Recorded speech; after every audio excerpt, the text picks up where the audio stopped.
Joel and Lauren on, but we got a special guest on this week. We got Gus Ophelia on. So, morning, everyone. Morning. Good morning. Good Morning, morning. morning. So, Gus, maybe you can quickly introduce yourself. Where are you at? What do you do?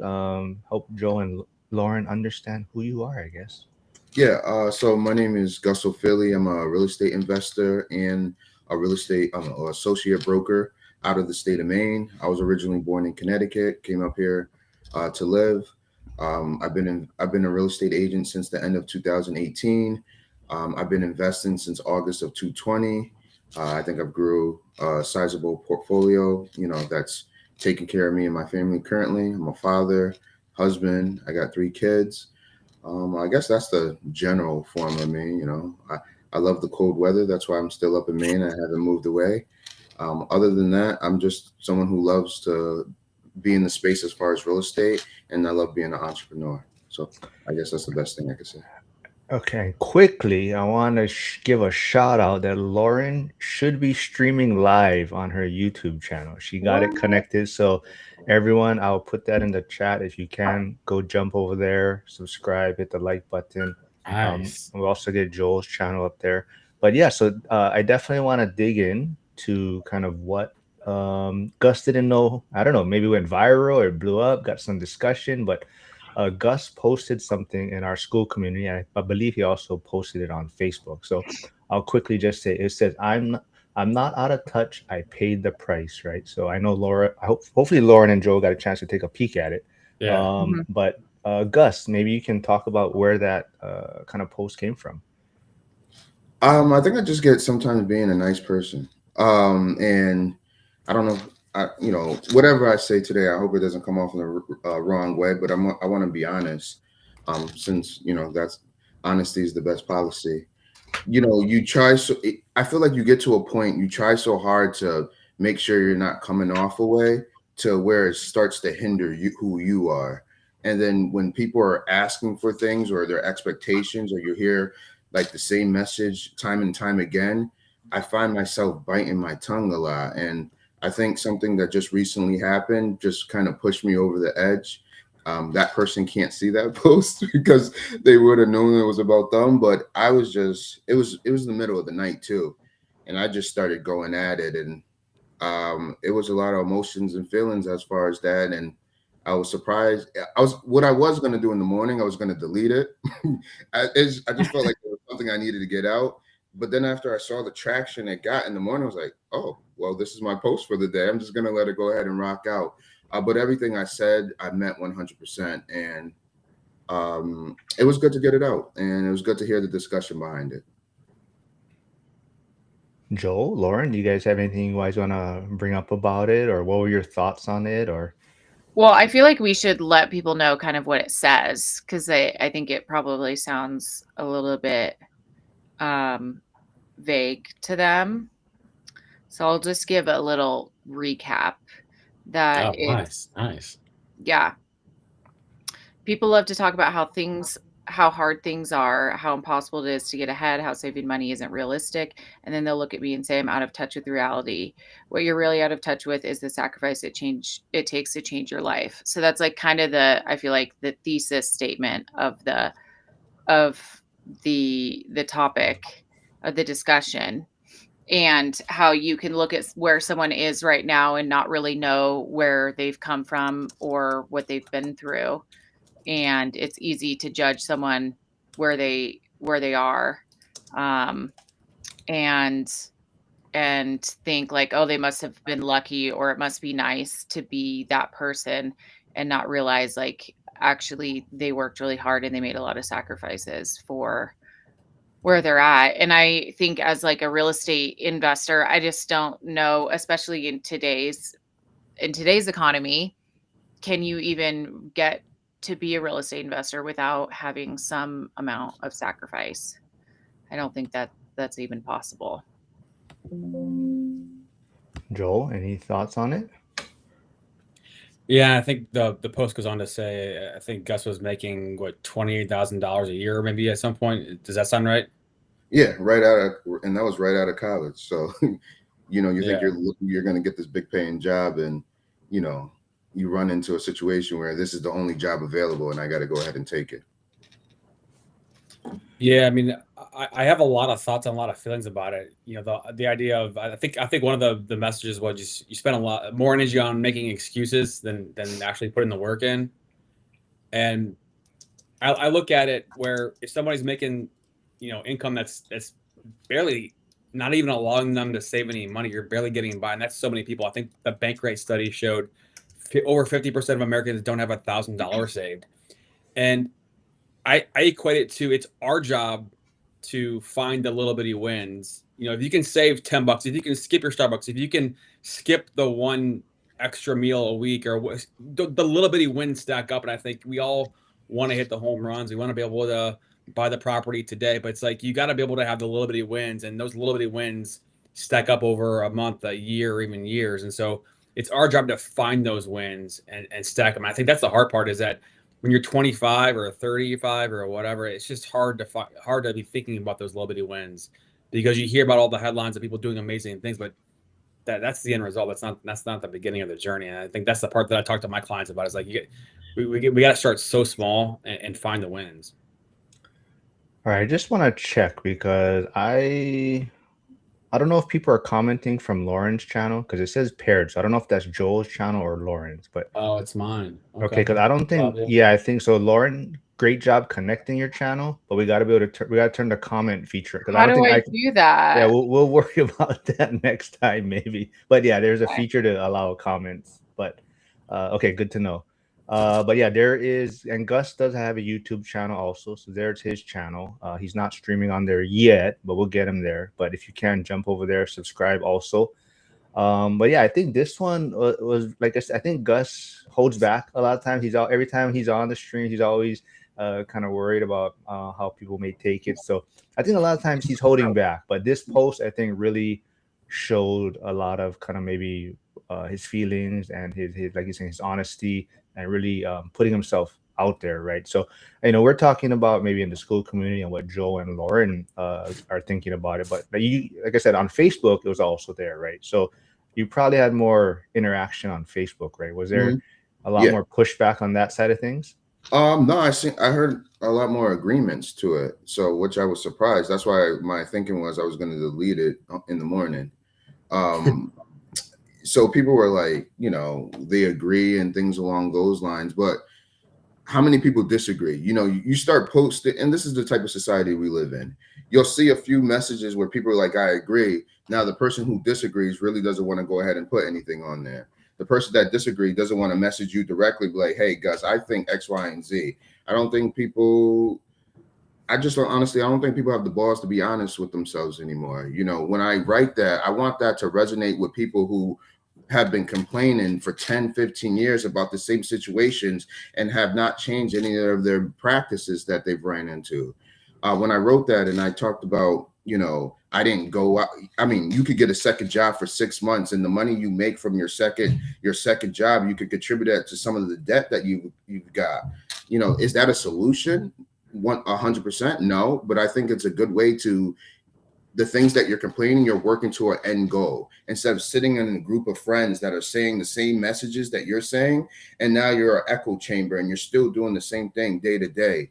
And I can't fake it anymore. I cut so many people off to cut those conversations off, where, a new person comes around, my facial expressions are giving it, and now they think I'm a douchebag. But and the honesty is, I'm telling them the truth. I'm like, hey, you need to do X, Y, and Z. And then they'll go around, yeah, I met that guy, Gus. He's a dickhead. But you're the dickhead because you're being the good guy at the end of the day. And that's just my feeling about it. I also want to quickly just remind people, I don't know if they saw or heard Zuber talking earlier this morning, but if you are in the school community, there is, I think they've been blocked already, but there was someone scamming people. They joined the community and was using Zuber's actual same profile picture and direct messaging people about Bitcoin investing. So make sure you don't ever send money through the DMs but Zuber did confirm, yeah, he's not going to send you anything about investing in Bitcoin or anything like that. But yeah, I think, like I said, this post was great, but I also think it's who you are, right? And I think even some of your other reels, Like we talked about it the other day a little bit. I don't know if anyone else saw it, but there was a reel about you saying, I think where you're at, right, is a lot of snow and it was cold outside, and you're just like, I'm not where I'm at, where I can just get out of here for the winter time in a sense, right? Correct. I'm not making enough money to get out and be a snowbird yet. And, plus I got small kids. So, you know, I tend to speak where I'm at more than what I want to be or where I came from. And I think that connects to some people as far as, they want to hear the realness at the end of the day. They don't want to hear the fluff. They don't want to hear the same stuff. Oh, you can try it, just have faith that, you can have those things, but if you're not putting no work or effort behind it, what does that all mean? That's just bullshit conversation at the end of the day, in my own opinion. Absolutely. I think so, Joel, Lauren, what would you guys say about that as far as, I mean, I don't know, I think I've only known you folks when I could probably say you folks are kind of successful in a sense, right? Or, maybe not at the end part of your journey yet, but definitely further along than a lot of people. But was there a lot of struggles when you folks kind of first started also too, like cutting back on things and kind of, uh, you know, maybe people now see you're out of touch, but how has the journey been for you folks? So maybe for you, Joel. Yeah, I mean, I know when I was in my 20s and when I made $50,000 in a year, like that was cool, but I was still living with my parents and I was spending money. I wasn't saving a lot of money. And I grew my business and my career was evolving and making more money and making six figures in the, I guess that was 2009, 2010 is the first time I made six figures, and like I was ecstatic and I was saving money and but I was working nonstop. I just had that inner drive to want to just keep getting ahead because I knew that 9 to 5 job, clocking in, clocking out. I was working at a bank doing mortgages. Like that wasn't for me to be sitting at a desk for 8 hours a day like that. I couldn't bear the thought of that. So I was like, okay, whatever I can do to get ahead and try to make as much money as I can, save as much money as I can, so that I could have that light at the end of the tunnel to get out of this. And here I am still doing it. I love it. But for me, it was that drive because I knew I didn't want to be working until I was 70 or 60. What about you, Lauren? Anything different? Kind of the same? Yeah, I mean, I remember like this is like even before I was in real estate when I was in college. I remember I wanted to travel and I would like ask my friends like we should travel, we should do a trip, and the first trip I took was to Southeast Asia and I spent 2 months there. And in order to do that, I was in college, um, I was working like multiple jobs. Like I had like a restaurant job and then I would pick up like weird odds and ends job, like doing transcribing for people and different random things. And then I also would sell avocados, go around the neighborhood, pick avocados and sell them to the restaurant. And I remember my friends would just spend all the money they made on the weekends. They would buy new outfits. They would go out and go to restaurants and go drink and do all these things. And I was like, I had this goal. So I was focused on that. And I was just like, I really want to travel and I need to save my money in order to do this. And so that means making a little sacrifice. And I actually even moved out of my house and moved into a house with this woman who needed like a live-in nanny or just like someone to pick her daughter up from school. And I did that to save money on rent. So I feel like I had that drive before I even got into real estate. And that's what made real estate possible, is like having that mindset really allows you to be able to like have a goal and save and work for it and have it be more valuable than the experiences that are presenting themselves. And I remember after I came back, my friends were like, I wish I could do that. That sounds incredible. And I was like, you could do that. And these are people that their parents are paying their rent and have way more of a leg up. So I feel like a lot of times we all have advantages and sometimes it's hard for us to see that. And usually it comes down to not wanting to make the sacrifice necessary.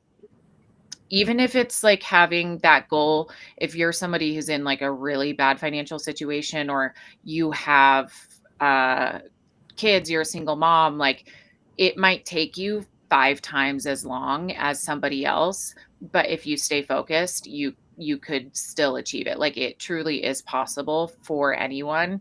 And sometimes it's also not even about saving money. Sometimes it's about getting around the right people. I know a lot of people who have money, but they don't have the drive or the energy. Like, you can bring something else to the table that isn't money if that's not the thing that you have. Like, read a bunch of books at night and educate yourself. And if you have time, there's somebody else who has money but doesn't have time. Like, I feel like there are resources all around, and it's a lot of times about being around the right people. It's not, nobody who's doing this is any smarter or any more like capable or has any special secret knowledge. Like, it just comes down to like taking that time to find that your edge, whatever that may be, and it's not always money.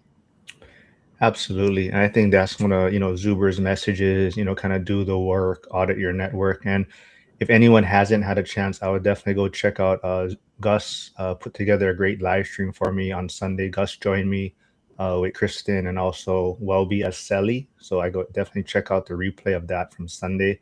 If you guys don't know Welby, he definitely seems like he's yelling at you on social media when he's putting out his content, but his message is real, right? He is real, it's raw. And once you get past to maybe the tone of it, you realize that he is just speaking from the heart in a sense.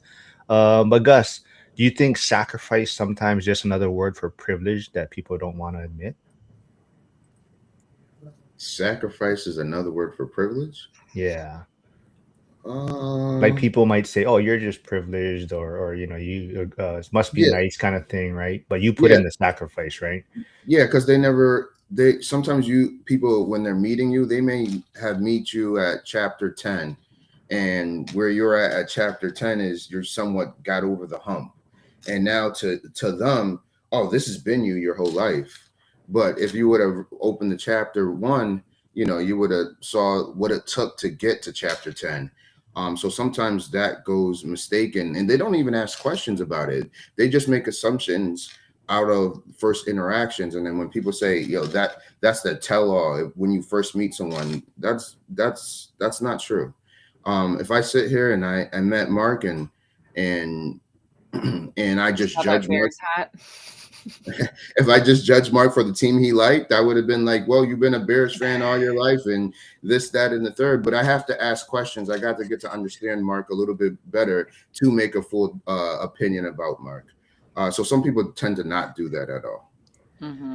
It's the last time Gus will be on here, I guess. The Bears played great though. Their quarterback, he's going to be a superstar in the league. I believe that too. One of those throws yeah.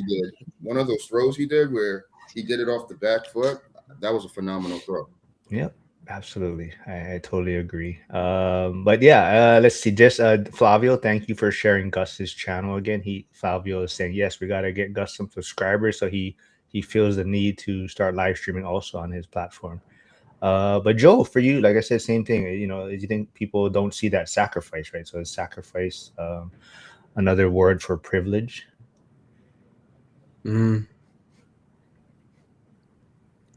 don't know. I don't get that type of commentary personally. At least to my face, I guess you'd say. But the excuses for themselves of why, I can't do this or I can't do that or I don't want to put the work in. All of the excuses just pile up with people. So I don't know. That's the thing that irritates me.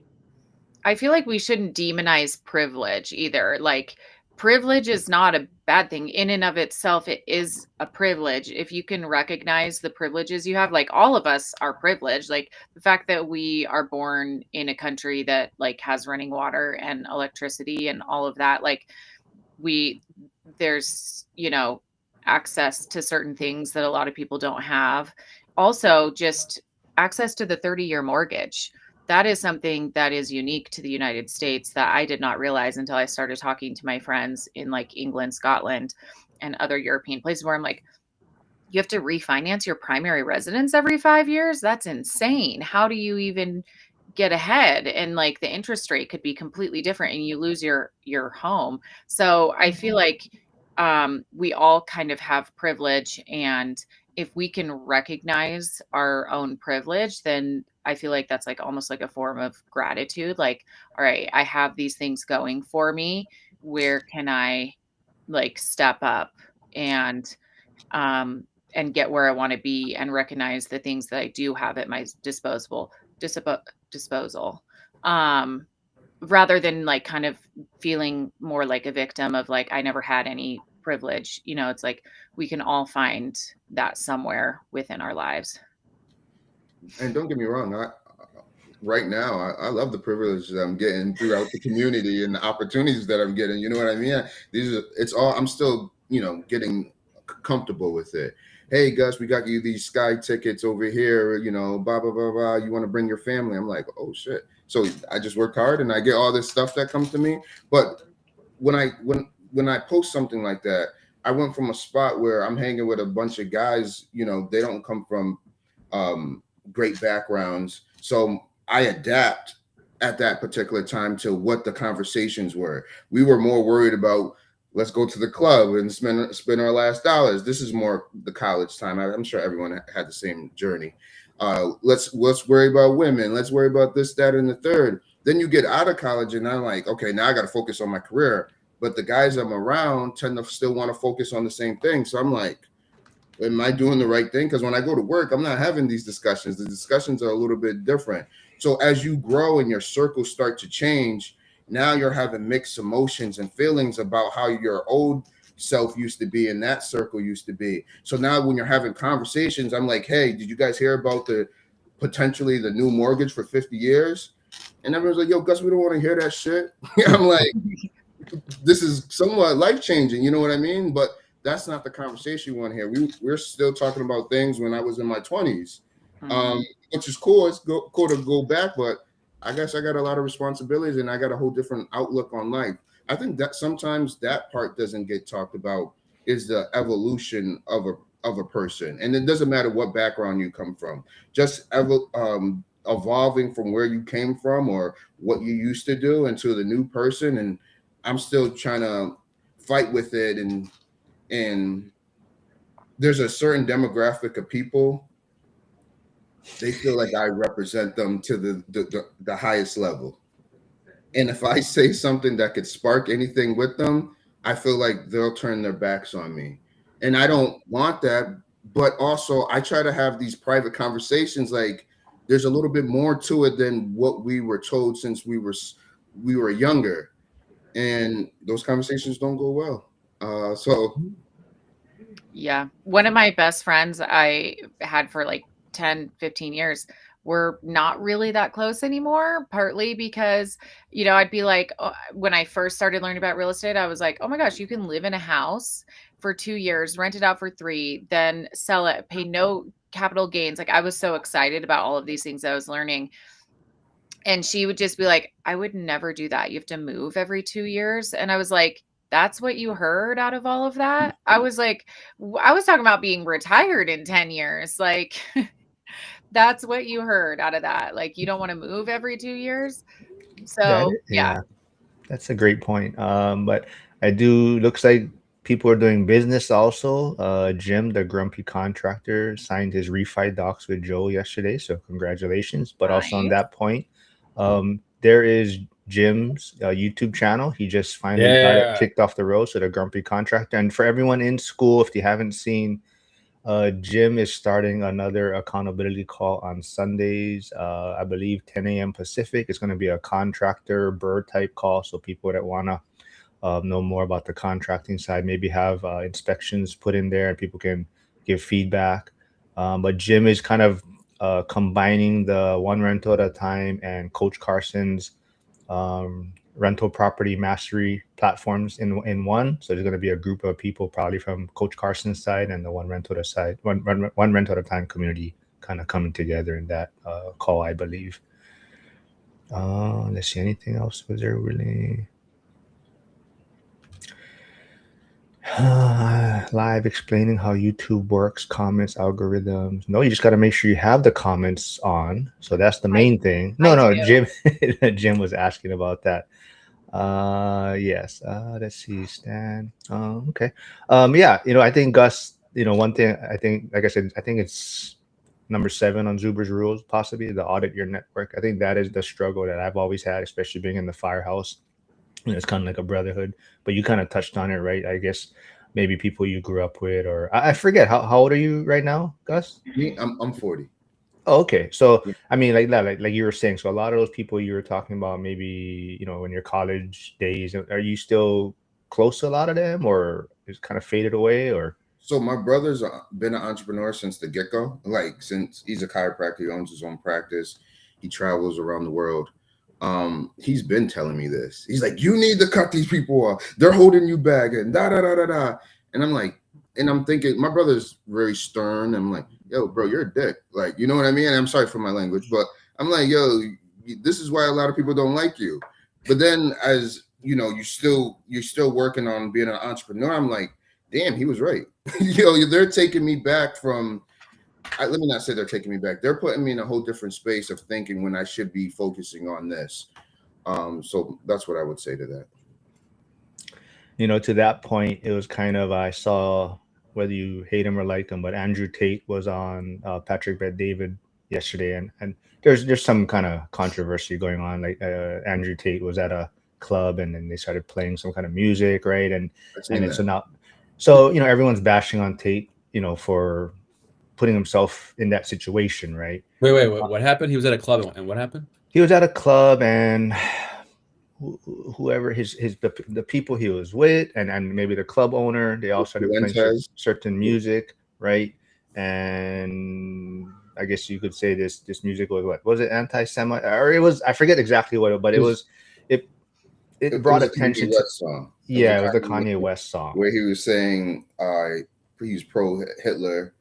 Yeah, and his friends are Nazis. That was the basis of the song. Yeah, so Tate's getting a lot of blowback from it, right? And he's like, I'm not here to apologize. I can't control what people do, right? My friend, but then Patrick Bet-David was like, but what you can do is you put yourself in that situation, right? Like Patrick Bet-David's like, if you guys called me up and said, hey, we're gonna go to a club, we're gonna do this, I'm not gonna come. But if you tell me, hey, we're gonna go have dinner, sit down, talk about business, it's like, I'll be there, right? So it's like, yes, these are your friends, and that's fine, but you also got to realize the situation that you're going to get into, right? So if you know that they're going to go to a club and do these type of things, that's the situation you're putting yourself in, right? So I think we all have a control at the end of the day of the situation we put ourselves in, whether who we want to surround ourselves with. That's your choice, but just remember, there's probably certain places you may not want to go with certain people because what's going to happen, right? So it was interesting. Let's see. Yeah. What else? I want to say. Okay, so Gus, in that thing you said 6 months of discipline can change someone's life. What if it doesn't, though? What will we do there? I think I at least think you're creating habits to be able to go ahead and move forward by, taking away some of the things that you see as important. I think I listed off buying a $5 coffee a day, taking that and seeing how that money, and you're able to use that money for things that may push you in another direction. Do that for 6 months. I don't think those habits just go away after the 6 months. I think now you're re-engineering yourself to know, the value of saving money, what's important, what's a need, what's a want. I think that's how long it changes. Even Zuber, as far as his weight loss journey, if he didn't put the 6 months in, he wouldn't have been able to lose that amount of weight moving forward and then stay doing the same thing throughout a long period of time. So you have to be able to train yourself. I think 6 months is a good period of time. That's just me saying that. Doesn't mean that's what it is. Hey, Gus, I have a question for you on just the journey. Yes, you mentioned in 2020 getting into real estate. What was the spark, or what was the inspiration of getting into real estate at that time? So I became an agent at the end of 2018. I quit my job. I worked for Bank of America for about 7.5 years, and they were giving opportunities to guys that been there longer, was kissing butt. They were the good old boys. They were getting the opportunities. I'm kind of like a lone wolf. I'll take you down if it's one-on-one, but if you're in the pack, I tend to always lose in corporate America. So I was like, I'm going to bet on myself. So I became an agent, quit my job 2 weeks, became an agent. And then August of 2020, I purchased my first rental property. So I brought a 5-unit at that particular time. My mindset was, yes, I'm doing good as far as sales, but I need to be able to go ahead and have ownership. Ownership and this passive income is what's going to keep me going. And you can't really take that away.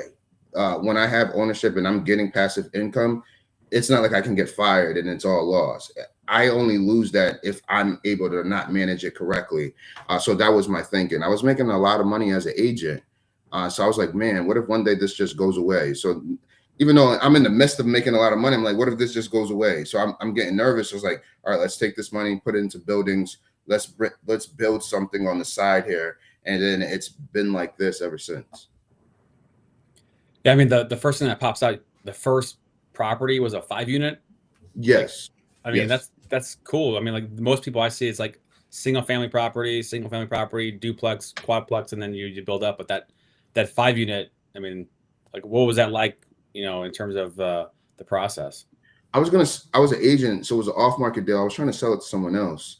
So we had it under contract. I'm still thinking as an agent. I knew I was ready to take the leap, but a 5-unit, I wasn't thinking that. Just like you said, I was thinking more duplex, triplex, something along those lines, and where I can get a regular type of loan, like a conventional loan. So when that opportunity came up, it went under contract. The appraisal price, they did a book appraisal, so they never went to the property. It came in lower. The buyer and seller couldn't agree upon the price to change the price or add money into it. So throughout the process, the buyer was like, bro, I can't believe you found this deal. This is a great deal, so on and so on. So he doesn't want the deal. It crumbles. So I'm thinking to myself, I can pitch this to more people, or can I take it down? I know a commercial lender from doing transactions before with other investors. Let me reach out to him. I reached out to him. He said, Gus, you're good. I got all my documentation in. Then I called the seller. I was like, hey, I'm interested in buying it. So I got it for a little bit cheaper because now there was no commission involved in it. So I'm like, okay, I'm going to go for it. Now, I say it like it was easy. I was shitting my pants the whole time because I never, at this time, I'm living at she's my wife now. She was my girlfriend at that time. When I quit my job, I moved in with her. So I'm like, okay, I'm about to own a big ass building. This is crazy. But as soon as I closed, I tried to property manage for like a week. The toilet broke. I went in there and the lady was looking at me to fix it. I don't know jack diddly. I'm not handy at all. I'm more of the guy behind the scenes, the money guy. So when she looked at me, I was like, okay, property management is not my thing. So I ended up getting a property manager. It was scary, but it was the best decision. Let me not say the best decision. It's one of the best decisions I ever made in my life by getting that building. And then I got addicted to it. And then I brought a whole bunch of properties after. That's awesome. Appreciate it. I want to ask, let's see, maybe Lauren can go. What's the hardest sacrifice you still make today? Not traveling Hmm. as much as I would want to. No, I mean, I feel like today at this point, the sacrifices that I make don't feel like huge sacrifices because I've gotten to a place where I get to live kind of where I want to live now, and I get to eat the food that I want to eat now. And like, that's all that I really care about is like the food that I eat and being able to live in a nice place. But I sacrificed that for a very long time, like lived in a not nice place and was like cooking, not going out to eat, making all of those sacrifices. So I feel like now the sacrifices that I make are minimal, and I don't even know if I see them really as sacrifices. Before Joel answers that, I do want everyone to know that's just tuning in now, like Casey and Harrison Trade Better. Lauren's streaming also on her YouTube channel. So go check it out there. Subscribe, like, she finally got it up and running. I actually made it super easy for her too. I sent her the thumbnail, the description. I said, just copy and paste it, just throw it in there. So yeah, she got it up and running. But Joel, is there anything, what was it? If it was the hardest sacrifice you still make today? Mm.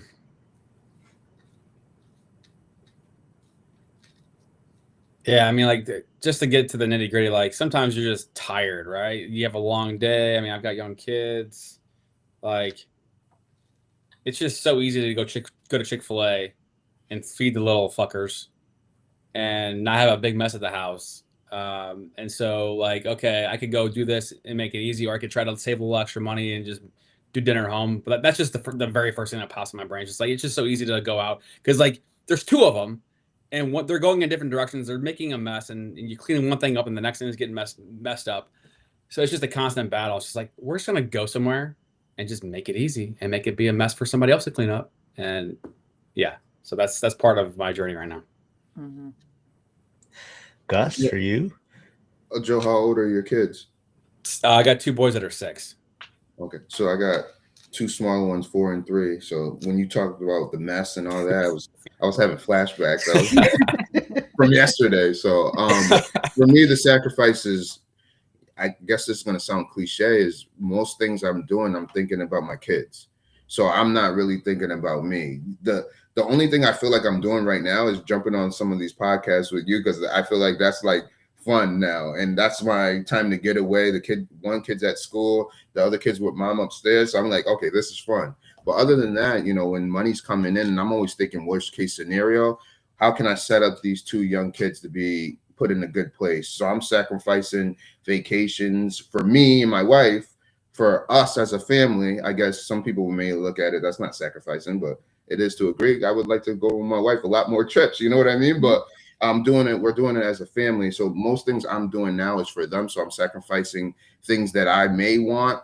And then I make myself feel bad about wanting those things, because I want to set my kids up and make sure they're good when I'm dead and gone. But you're not sacrificing Vegas, right?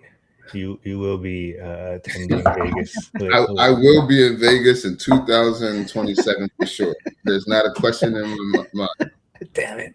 I also want to give Brady Morgan a shout out. There is his YouTube channel in the chat. Also, go check him out there. He's in Wyoming. He also just published his book, so it's also on Amazon, Never Sell. So you can check it out there. I think his most recent video, he actually kind of breaks down what the book is about, and see if that strategy for investing works for you. But yeah, I think definitely travel is the one thing. I know Stan travels quite a bit, so that's one thing he seems like he's not willing to sacrifice. But so I think the travel is definitely the sacrifice for myself right now. I definitely want to travel more, but it just doesn't fit a lot of things right now. And I don't know. I mean, for Lauren, it could be. I don't know if, like you said, kids is not in your future, but for some people that they may look at that as your sacrifice, right? Because you want to do these other things, and that's what you're sacrificing, right, on that front. Mm-hmm. Stan said he'll be there in Vegas too. So Stan's always been saying he's not going to be able to make it, but he says 2027 he'll be there. 27. Yeah, so Stan will be there in 2027 with Gus, and we'll see if Gus will be on stage speaking or something in 2027. One thing you said to Lauren about, I don't know her story, so let me say this first and foremost, but the sacrifice as far as kids, I didn't want to have kids early on, because my parents had kids early on. So I knew that was something that I was not doing. I wanted to have kids later on. So I had my first kid, I was 34, 35 years old. And I was more in my opinion, in a secure situation compared to what my parents had me. And I was floating from house to house, and Dad was working 2 to 3 jobs because he's still trying to get his career going. So I think that's a sacrifice to the degree itself. Mm-hmm. Yeah. And who knows, I might have kids someday, although if I haven't done it now. But shoot. You never know how life meanders. That's true. That is very true. So I do want to touch on what Gus just brought up. So for me, though, that's also why I'm doing what I want to do, and not to make my son's life easy, but make him set up to a point where if he wanted to have a family younger, he'd have some foundation, because I may be doing it from a selfish standpoint, as if I would be a grandparent at some point, I'd want to be as young as possible, I guess, in a sense, right? To play with my grandkids. So that's kind of where my mindset too is I'm not trying to make his life easy, but if I can give him some sort of foundation to where it's not a stressful thing of having kids at a young age, like he's not worried about money or that's kind of where me selfishly is kind of where I'm trying to build things also. Let's see. I see Coach Nick here, my weekly Saturday Bitcoin wrap up. So yeah, HODL out there, Bitcoin taking a beating the last I saw. Yeah, but at the same time though, MT money, silver and gold hitting all-time highs, and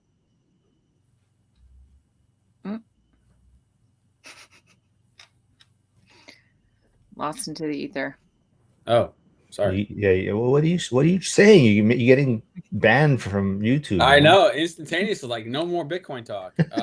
But like a little bit of a shakedown before I think a little bit of a liftoff. I think Bitcoin's got some room to All right. lift off here. On that point though, I don't know if Gus and Lauren have any Bitcoin, but like they've always now we're gonna go off the rails. Hold on.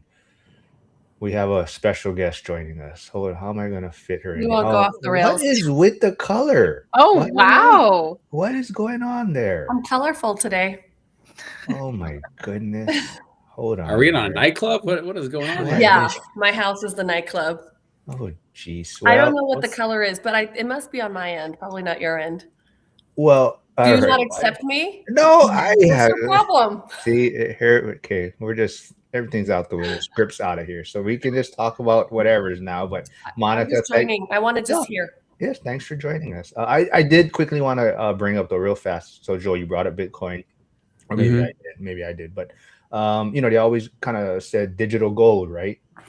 But it's not following gold's pattern in a sense, right? So maybe what type of asset is it really, or how would you classify it? Maybe I think it's an important question, and I think it's going to continue to evolve. But I mean, it's essentially it's money supply. Like some of the literature out there is basically talking about Bitcoin becomes the money supply. I mean, like if it all falls through some of these pathways, you're talking about the total wealth of the entire globe in the 300 trillion. Like you're talking about digital currency. I mean that's one lane on it. So I mean I think it takes years to get there. But we were seeing Graham Stephan and other people getting out of real estate to go buy Bitcoin, and there's a finite supply of Bitcoin. You can find more gold, you can find more silver, you can find more other things. So I think it's an interesting topic and an interesting conversation to see how things evolve. But yeah, at the end of the day, the institutions, they want to scoop up as much as they can, so they're going to shake people out. All right. So Monica, Gus is agent, investor. I always say Maine, right? No, Yes. where are you? Yes, Yeah, Maine. And Monica Nice. is a lender out in Idaho. I like your posters behind your back. Cool. Yeah. Yeah, you guys got to follow each other. Monica is putting out some amazing content, and some kind of party in her pants was her most recent one, or Oh something. my God. Was her Not most my pants. well, whatever your reel was talking about some kind of party in your guy's pants. Oh, something that I don't know, but I'm just saying that's what you put out on your reel, and it was entertaining. And definitely. Does this have to do with the Tate conversation? Am I missing something here? No, but someone did say that Monica was hanging out with Tate when her background was all over. Joe said that. Joe V said I don't she's see the hanging out. comments. How do you guys see the comments? Are you on your phone? No. Oh, There's a chat on the screen. It says chat. Click that. Yeah. So there's Oh, there it goes. There you go. Imagine that. So Hyder does want to say Bitcoin is sound money, despite what any of the ignorant claim. Janitor on Fire likes to say, remember NFTs? And then Hyder is recommending read the Bitcoin white paper. I think he put it in the post, the chat before, but to get a better understanding and realize why it's sound. But yeah, so I don't know, Monica, we are talking about a post that Gus had on Facebook and in school, kind of talking about sacrifice in a sense, or him saying he's not out of touch. He paid the price, but people may only see him, how he's somewhat successful now, right? Do you kind of get that out? We're kind of also talking about maybe your circle of friends that has changed over time, right? So I don't want to say how old you are or how young you are, but like, do you probably have the same circle of friends from, like your college days? I have same friends. Like I just went on my ski trip with a friend that I've had since middle school. I keep Wow. my people. I'm a keeper. Monica does not have a YouTube channel yet, Jeff, but she does have an Insta. I don't know if I have it here. You can I'll- follow I'll- my kids as they play video games. It's very Oh. exhilarating. Monica let you know Joel closed the refinance. Just let you know he's doing business also. So he got something closed. They That's so mean. No, I'm saying they said they in the chat they said I signed my docs, just letting Joel know. So Mhm. That's good. Yeah, I closed one yesterday as well. Not a refi purchase. okay, so going back a little bit. So Gus, let's see. Maybe this. What excuse do you hear that immediately tells you someone isn't serious?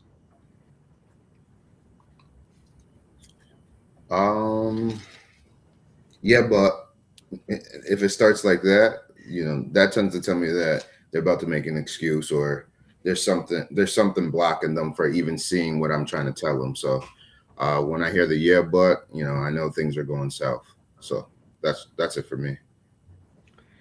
What about maybe Joe or Monica? Like if someone reaches out to you folks, maybe talking about lending or getting, for investing, is there something that they might say that they're not too serious possibly? Maybe Monica can go first. No, you should let Joel go first. All right, Joe, go first. I mean, when you hear "Let me get back to you," I mean, you know that's probably not very likely. I said that to somebody yesterday. A lender. Let me get back to you. I had You're no picking the intention. wrong I was lender, like, Lauren. yeah. Flavio, my window because the heat is turned up. Oh, that's. I Yeah. was like, what? Jeff received approval from his underwriting today. All right. Wait, are you not going to let Monica answer the same question? So you deflected from Monica back to me, so I can answer the question. Now you're not going to let her. So answer Monica has to answer now. Like how do you know maybe when we can say a client, I guess, or someone reaches out that maybe they're not too serious about getting into investing, maybe, or buying real estate, or how would you feel that out? I don't know. I mean, I think it's just obvious. I don't know. I don't think that I can hear a specific thing because sometimes I think someone's more sure than they're not, and then they're like, "Oh, I'm still looking" or whatever. But I don't know. Well, how about we flip this then in something in more. So if a man reached out to you and asking you, how do you know if they're maybe interested or not interested? They're always interested. Men are interested in women, period. It's not just about me. They're just interested. All so. right. Let's see. Stan says, excuse I hear from people who don't want to start is claiming every single opportunity is a scam or an asset that will crash for sure. That's a good one. Yeah. I hear that a lot. Yeah, I forgot. I was bringing it up before Monica jumped on, but Gus, do you invest in anything besides real estate? Yeah, my brother convinced me to invest in some coin called Floki. I don't know much about it. I know when I put my $7,000 into it, a little over under a month, it went down to like $100. So I was like, I don't want to hear anything more about investing in these bullshit things that you're telling me. But since then, it's fluctuated up. I remember it got up to 25,000. I was taking cash out. He was like, look at the bigger picture. It's like real estate. And then it went back down. So I'm not real big into it. I'll stick to what I'm good at, and that's real estate. Maybe down the line, I'll play with it a little bit more and get more serious about it. Lauren, I know you are primarily real estate, right? Mm-hmm. I do have a little bit of like Bitcoin and random other coins, but I don't like actively do that. And I had bought it like probably like 4 years ago, and just I never even look at it. Yeah. How's the boutique hotel going? It's going well. I have a meeting today with somebody who works with the city to get parking spaces, an exemption for parking spaces. So that's like the biggest limiting factor is like there would be like $400,000 worth of like cut and fill for parking spaces that we just don't have room for on the lot and or the money to invest in. And so he's going to try and get me an exemption. So I'm meeting with him, and that'll kind of be the like make or break of whether this thing is really possible, is if we can get an exemption on parking. All right. Gus, if you had to rewrite this post softer to reach more people, would you? No. I think what I'm going to start doing is focusing on people who are like-minded, as far as, if they're out there that think the same way as that I do. I think now that you find your fan base, you can start building upon them and getting people who think how you think, instead of trying to cater to everyone. So I think, some lines have been drawn, and we'll see where it goes from there. Monica, Joel, maybe you guys can touch on quickly too. Has business picked up for you guys once the calendar flipped to 2026? So it looks like Monica is shaking her head. So really? It's overwhelming. Yeah. It's not fun. It's a lot. It's a lot. Yeah, it's just a lot, I kind of took like a half day on Monday, and then I paid for it dearly. I was disclosing people at midnight last night. Are they, if you don't mind me asking, are you guys lenders like FHA and conventional lenders, or are you Everything. okay, everything? Yeah, like I know you have a lot of DSCR clients, and so do I. So like all primary residence investor. Are you seeing refis Mhm. or not? A lot, or I don't see that many. Are you seeing a lot? I mean, the stuff that I'm seeing is people pulling cash out of Yeah. rental properties. That's Gotcha. the majority of the refis I see. That's good to know. Yeah, it just seems like in general, yeah, the housing is starting. It's just waiting. I think. I think you can feel it bubbling up, and it's gonna pop soon, and people are getting excited, ready to make some moves and positioning to get cash available or look for opportunities out there. You can kind of really sense it out there. So even like for you, Gus, in your area, is you kind of get that sense in your market right now, like people are on the sideline just positioning themselves to make some moves. yeah, a lot of investors the last 2 years have been on the sidelines waiting for, the cliche people to get fucked over, and so they could pick up the scraps. I don't have that same approach. My approach is, whether the market's great or the market's down, there's still opportunity, and there's still deals out there. And what opportunities I can bring to my banker is just going to strengthen our relationship that we have for when things do pop. I'm going to get, better advantages than the ones that set out. So that's my way of thinking about it. All Nighter Hider is saying investing is incredibly personal. If Bitcoin doesn't fit one's needs, that's not a knock on Bitcoin. Bitcoin is sound, like I typed. Neither you nor I are able to change the computer code without consensus on a decentralized network. Yeah, I mean, I definitely know a lot of people that are doing well investing in Bitcoin. So let's see.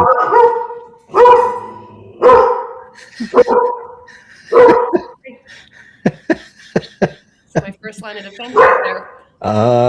Let's see. Ooh, okay. Maybe we'll wrap things up kind of with this message. So Gus, do you worry your message pushes people away who actually need the help No. most?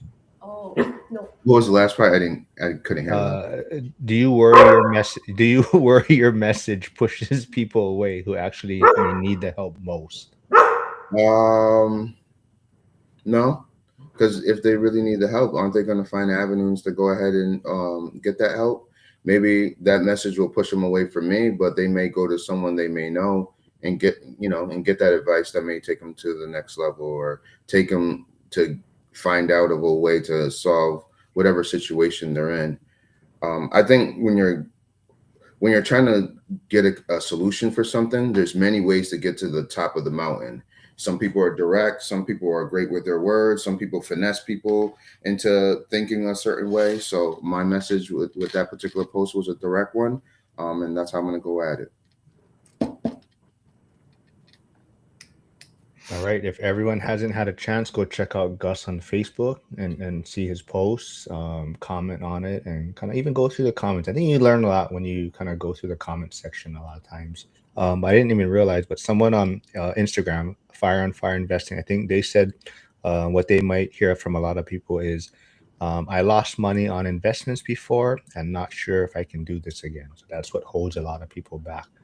They've invested something or they lost money and they said this is not for them, right? So I think, most of us, I know Monica's not so much in the real estate side. She's more, she likes to lend.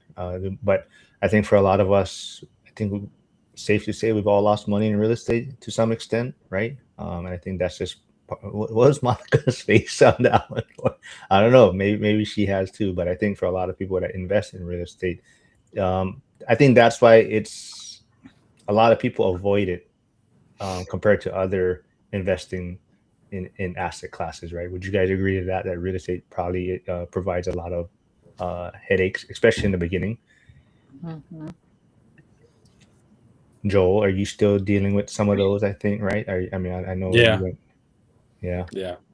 So it's not smooth like some other asset classes. So definitely has some struggles out there. But I think Zuber talks about it too. But it's probably the quickest way, well, not quickest way, but in 10 years time, it could leverage it to build the most wealth to some extent, right? Instead, because you can leverage real estate, right? So it does provide some headaches, but it allows you to leverage a lot more.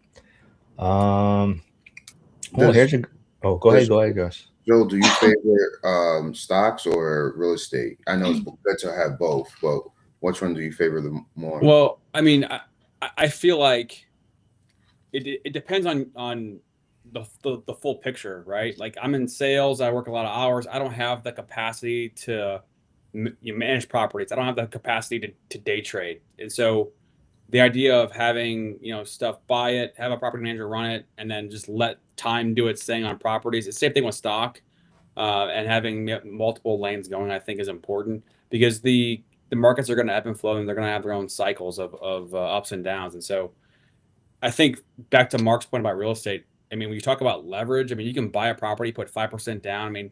I know so many people who are sitting on properties that they bought 10 years ago and the rate's at 3.25. 2012, 2013, 2016, those were the years back in the day where the lowest rates that I'd ever seen was at 3.25. And then COVID happens and you see rates in the 2s, which is an anomaly. But to be able to buy something at 5% down as a primary and then turn into rental, to me, that's the best possible path for the everyday person to be able to build wealth if you can do that multiple times. And I've seen people do it. So yeah, man. Because when you buy stock, if you buy $10,000 of stock, right, you've got $10,000 of stock. If you take that same $10,000, you could buy a $300,000 house, and now that $300,000 house is appreciating at 3%. And so that leverage, I don't think it's talked about as enough. Obviously there's risk in it, but that leverage is massive. Before we just wrap things up with some maybe stuff about Vegas and things like that. Quickly, I want to ask, the two lenders, Monica and Joel, what's your guys' thoughts about them possibly change some of the rules with the 401k for people to use to purchase, but I don't know if it's first time home, but purchase real estate? Either of you? Yeah, my initial thought was the rules are already in place. You're going to have your tax hit and you're going to have your 10% penalty. I guess they're talking about getting rid of the 10% penalty. And to me, it's a nothing burger. I don't think it's going to make that big of a difference either way. Yeah, I was gonna say, yeah. Oh, sorry, go ahead. This is the last thing, but some of the retirement plans don't allow you to pull money out unless it's like a hardship. So I think having the ability to do it for a home purchase, no matter what, I think would be helpful. But I do think there are some plans that don't allow it for whatever reason. But the 10% part, I think, is just really kind of a nothing burger. Yeah. That's what I was going to say is I have people that just do it anyways and it doesn't stop them. So So maybe the hardship one, if that changes, maybe that would be different. But I have people, if they're going to use it, they're going to use it, and it hasn't stopped them. All right. Well, I do see Dion tuning in, so everyone, welcome. Say hi to Dion. I think he's still on his trip. He had a great live stream yesterday. He brought his fiance Chesala on, and that was a lot of fun. So I think a lot of people are hoping he brings his fiance. Uh, Lauren says her computer died, so that's why she commented on her own stream that, "Oops, her computer died." So I'm not sure if she'll be able to jump back on, but it's a perfect time. We'll probably wrap things up soon.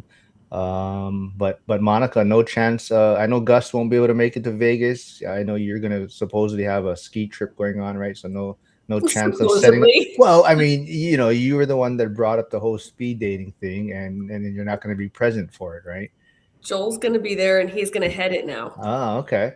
He said he would. You Oh. said, I will head it. I just won't partake. I'll be busy hanging out with Latanya. So go He has check a out. girlfriend now. Yeah, go check out Joel's Facebook, and you can see his post with his new girlfriend on there. So and congratulate him. Is she out of the hospital? No, she's still got her sutures on. All right.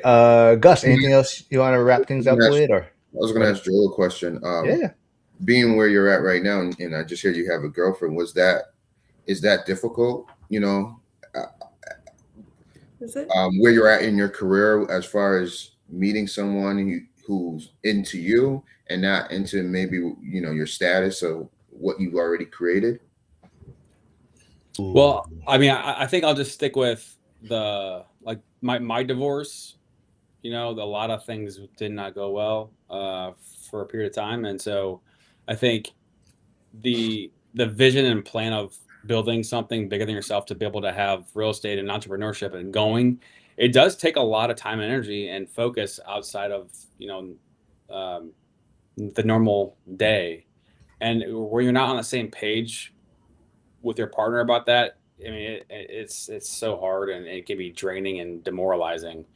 And so that's something, once you're in the game, once you're locked in and you say I do, and then things deviate from that, it's just so hard, because you start to see things unravel in real time. It's like, what do you do? And especially when you have kids, like, I don't know, it's very challenging. So I mean, you live and you learn. You try to do things a little bit differently, but at the end of the day, like, when you meet somebody, you still never know. I mean, they're going to show you what they want to show you. You never know until you get down the road and things happen. So it's just hard. What about you, Gus? Is you and your wife kind of on the same page on the investing side, or she doesn't care too much for it? She doesn't care about real estate, to be honest with you. All this came. I met her. I was working at the bank, so we were planning a whole different type of life, and then I became an agent. The money started coming in, and she's very, how can I put this, humble. She'll live in a small house. That doesn't mean, she's fine with that. And I would say my dad was more of a fancy cars, fancy house, that type of person. So I have a little bit of that in me, a tiny bit. So, that's what I would just say. She's getting equipped to, now that we're in a better situation, on some of the things that I want, compared to when I didn't have the money, the things I would settle for. I'll put it that way. I think I don't that's know. it. No, yeah. We'll just wrap it up then with Monica then, real quick. Is it, just I see Monica a lot on social media. That's why. So is that difficult for you to put yourself out there on the business side and do a lot of social media content? Like, do I enjoy it? yeah. I mean, you hate it? Well, you're Yeah. great at it. Debatable, but you don't always do what you want to do or like to do, right? You just do what you need to do. True, but I don't. Gets me deals. That's no. That means that it works, right? I mean, like I said, I think you have a great following, and you put out a lot of good content there, just like Joel and even Gus, right? So we got to get Gus streaming next time on his YouTube channel. We finally got Lauren to do that, and then Monica will be next. So we got Gus next in line, and Monica will get her channel set up It- after that. Is Monica an investor? Or Monica, are you an investor I do some investing, yeah. in real estate? hmm She doesn't really like it though. Well, I mean, I have, like we've talked about, I have the one rental, and then I guess I'm saying investing because I do the private money lending. I make money off of that. I have returns every month. What I don't like is the rental. I just don't. I mean, I'm going to probably sell this one. It's just not my cup of tea. But it's not because of the I lose money or I can't hold on to it. It's I think my money can grow faster. I've said it before in the private money lending world, and I don't like being a landlord. Like I don't have enough properties for me to justify hiring somebody. I'm super busy. I work easy 10-hour days, most days, 7 days a week. I've got kids. I'm a single mom. So, I mean, it's like, I just don't, I mean, like even yesterday and my renters aren't bad, but I'm just like, oh gosh, just take care of it already. Like, I mean, I've said this to them before. I'm like, just call the plumber, send me the bill. Like, I don't need to hear the paragraph. So, I mean, I don't know. I don't have the hours. I just don't have the hours. So, I'm up at like 6 a.m. No, I'm up before that. Yeah, I'm up before that. And I'm working past midnight. So, Well, and you have your commercial property, right? oh yeah, and I have commercial property. Yeah. When you say private money, and just because I'm not 100% sure how that works, I would like to ask a question. So is that your own money, or do you find people who have money and then you're able to put it together with a potential investor? Most of the time it's my own money. I've had one deal where basically we were trying to raise more capital. It was more of a last minute thing where he was going to go through a bank. It wasn't working out. So we had a certain amount of money, but it was like a couple of $1 million. And so we were trying to raise capital for that. But usually it's just my own money. Yeah, that's something I'm definitely interested down the line. You should do it. Yeah. You should definitely do it. It makes me good returns every month. I get my money back. It's pretty safe. I mean, I don't lose money on it. I mean, if something goes sideways, I can always develop the land that we're doing it with. And so I'm working with a different developer, and we just find people who we can give better deals to. It's so great. It's so great. I mean, I'm going to take my money after I sell this house and just roll that in and make a lot more off of it. The same thing with my building. I'm going to have to sell it and do like a 1031 on that, but. So Rapid Dion is saying yes, one rental would make me want to quit too, but 8 properties set me free. So I think that's where the struggle is for a lot of people, right? Is getting over that hump of realizing that to get to a certain number definitely can help. I want to. I'll talk to you off camera about something, though, Monica, with property management. But Joe, what Right. goal?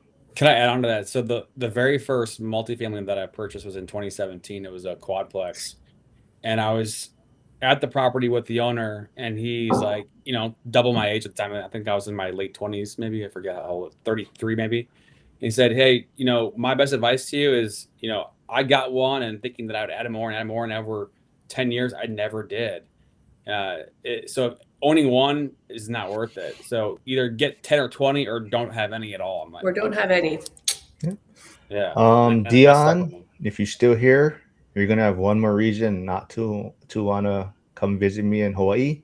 But Dion definitely doesn't want to come here. He thinks people don't like white folks out in Hawaii, so he doesn't want to come visit here. Do they not? No, it's they're so. So they don't. Your face just said it all. I don't want to get into that, but it definitely. I'm okay with it. No, like how. So basically, right? The land has been stolen, right? The land was stolen from the Hawaiians, so there's a lot of animosity there. It goes back, but definitely, I would say that. Just like anywhere, when things start getting expensive, when people start struggling, when costs, right, you're pointing the fingers certain places. So definitely, the tourists who bring in a lot of money to the state, but people want to now point the finger like they're the problem, right? So, but then at the same time, when you keep probably raising your kids and they just keep hearing, the tourist this, tourist that. you're gonna have kids that grow up that are probably gonna hate certain people, right? Or Have frown some upon. prejudices. So on Maui, actually, just the other or yesterday, I believe, some tourists were driving, and anyways, there was an incident, and there's kind of an altercation. They threw like the water, the hydro flask. It broke the tourist vehicle, the front windshield. But anyways, the tourists were like, "Man, we've been to Detroit, New Orleans. We've been to a lot of shady places, but we've never been treated like this. Like it just, yeah." And it just like they're like, just ruined their experience, and never gonna want to go to Hawaii again. And That's crazy. yeah, Mark, anytime I go, they ask me if I am Hawaiian. really. Yeah, I Oh, get see? asked, and I'm like, no, but well, I remember one time there's something, and you probably can elaborate on this more, or I don't know what it is, but if it's like island to island, but there's like a certain tax or something that you can a break, like a citizen something. And so they asked me about that, and I was like, I have no idea what you're talking about. Yeah. So yeah, they probably asked if you're a Kama'aina discount, which is like, Something, yeah. yeah. What is So that? we'll have the, yeah, like a local, like live there, local, get a. So we'll have everyone spell that out next time as the prize for the giveaway. It's Um, ChatGPT. yeah. Well, the other, there was a prize. We did a giveaway for whoever could pronounce the Hawaii state fish. So next time we'll do that. If you guys want to look it up, if you got pronounced that, then we had a prize giveaway. I'm thinking your answer is yes. They may not like Dion there. I But don't know. it's If you also, hang with me, you'll be fine. it's also how the person acts when they go over there. So they may have these no these thoughts before people go over there, and but if those people tend to be cool and chill and relax, I think they're going to be more open to them. That's how I felt when I moved to an area that I was the outlier. You just at the end of the day, I'm into people. I don't care about races or anything along those lines. If you're good people, you're good people at the end of the day. Once you could, and this is what makes you a good salesman, in my opinion. Once you could get over that, the sky's the limit. No, I absolutely agree. But I think it's just more that when you keep, when you have young kids and you're raising them and they keep hearing you saying these things, oh, because I can't afford this because there's all these tourists now, or they're building these hotels for, I think your child just grows up to have this kind of like, these are the people that are holding me back, right? So I think that's kind of where it stems from, right? But yeah, come message me, hang out with me, you'll be fine. We don't go to the Badlands like Lion King. I always make that joke. There's that, looking over and like, this is the Badlands. Don't don't go over there and you'll be fine. But everyone, thanks for tuning in. Yeah, Monica, I'll talk to you real quick off camera. But everyone, thanks for tuning in. Gus, thanks for joining us this week. It's always fun. Wednesday. Yeah, no problem. I'll be back possibly Thursday. Tomorrow, I got to check with Justin Canberra. But Friday for sure with Emily Lopez. Everyone, thanks for tuning in, and I'll see you folks on Friday. See y'all.